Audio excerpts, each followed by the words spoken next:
de Lokolama Dosso. Car à partir du poste de Inki, la circulation était si fréquente avec Ossué, capitale de ces territoires de la province du lac Léopoldin. En tout cas, les chefs d'Oveker qui avaient été relégués dans cette prison d'Oshué a attesté y avoir rencontré des adeptes kimbabouisois dans la région de Mangaï.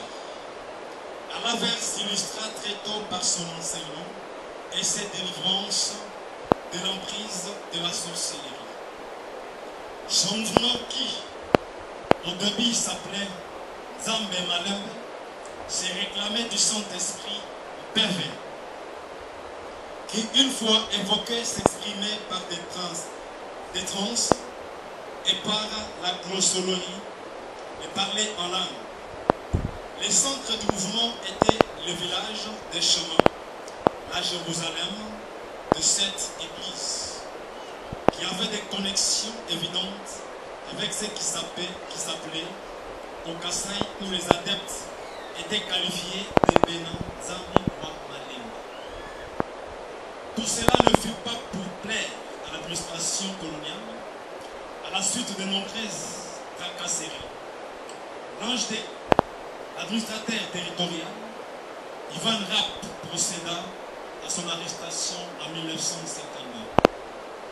Il fut relégué à Kasongolunda, autre centre de relégation, et ne recouvra sa liberté qu'en 1959, dans le cadre de l'allègement général des mesures coercitives coloniales. C'est ainsi qu'il fit de retour dans la région de Mandé. Contrairement à son aîné Simon Kimbangu Kiangani, Alaver a donc eu la chance de survivre au régime de répression coloniale. Mais un dernier incident allait intervenir au cours des premières années de la décolonisation, alors que son mouvement prenait son véritable envol. Il fit à nouveau l'objet des restrictions au motif d'être réfractaire aux injonctions de l'administration. Les adeptes du mouvement s'étaient en effet permis peu avant de molester quelques policiers. À la suite de cette bavure, le nouvel administrateur du territoire du Djofa, M. Maïla Mene, prit l'option étonnamment radicale d'interdire les cultes des chemins. Il dépêcha un peloton de militaires sur les lieux pour s'assurer de l'effectivité de cette mesure. Naturellement, celle-ci ne fut pas respectée. Le 5 avril 1962, une foule nombreuse s'y regroupa pour la prière à Nazareth et chemin.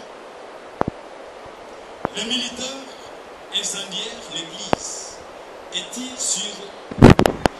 tirent les fusils réels.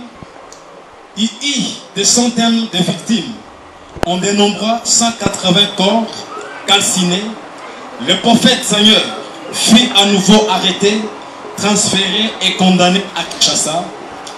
Il s'éteignit le 17 mai 1964.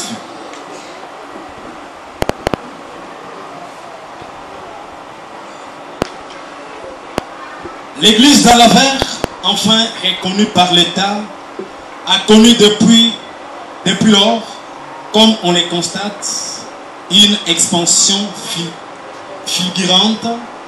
La grande mobilisation de ces jours en est une parfaite illustration. Évoquer la mémoire de Sanière Alaver, c'est naturellement lui rendre hommage et célébrer son élévation en tant que patrimoine naturel. C'est surtout l'opportunité de célébrer à travers lui le multiples acteurs de la résistance messianique effacée de la mémoire collective, qui ont défié les pouvoirs coloniaux, entre autres Simon Kimbangu, Simon Pierre Mbadi, Kimpanvita et consorts. l'église des Noirs en Afrique, ou la prophétesse Marine Koy chez les Ekonda, et tant d'autres encore, il nous faut cultiver la mémoire, car la mémoire, c'est l'avenir du passé. Or, rien n'est plus important que l'avenir, car l'avenir est à venir. Merci donc au chef de l'État Félix Antoine Tshisekedi Tshilombo d'y avoir pensé et d'avoir accordé cette distinction honorifique. Merci au général chancelier des ordres nationaux d'avoir bien voulu organiser cette cérémonie dans ces cadres si grandioses du musée de Kinshasa. Merci à la reconnaissance de l'honorable Mupasa qui s'est impliqué personnellement d'avoir pris cette belle initiative qui a permis d'exhumer du passé une mémoire aussi prestigieuse que celle de cet acteur historique que Raphaël Saner, Songandila Tulanda. Nous disons aussi merci à tous ceux qui se sont dit prêts pour accompagner l'église aujourd'hui à Lubumbashi, à la paroisse Malembe. Nous remercions la reine Kika pour sa présence. Nous remercions l'ancêtre incarné Kitobo Kayumba et toute sa délégation.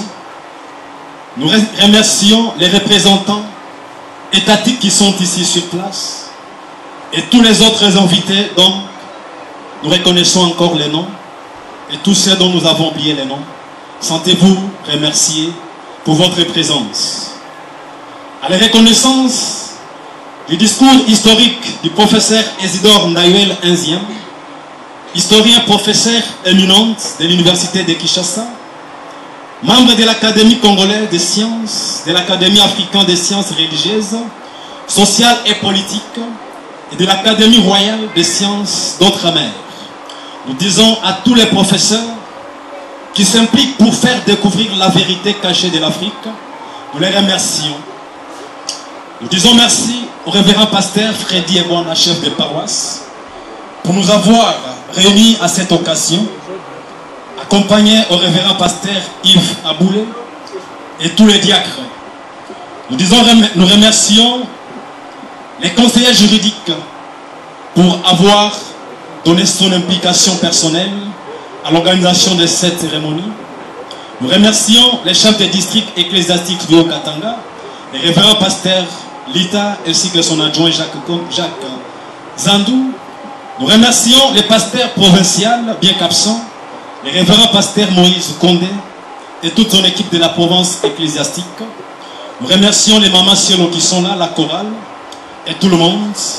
Nous disons un grand merci au chef spirituel Jacques Séverin Iwe Seigneur, actuel chef spirituel de l'église Nzambi Malembe, qui à présent il participe au culte, à la mission et chemin. Et nous disons au reste, merci, nous avons dit ainsi, nous vous remercions.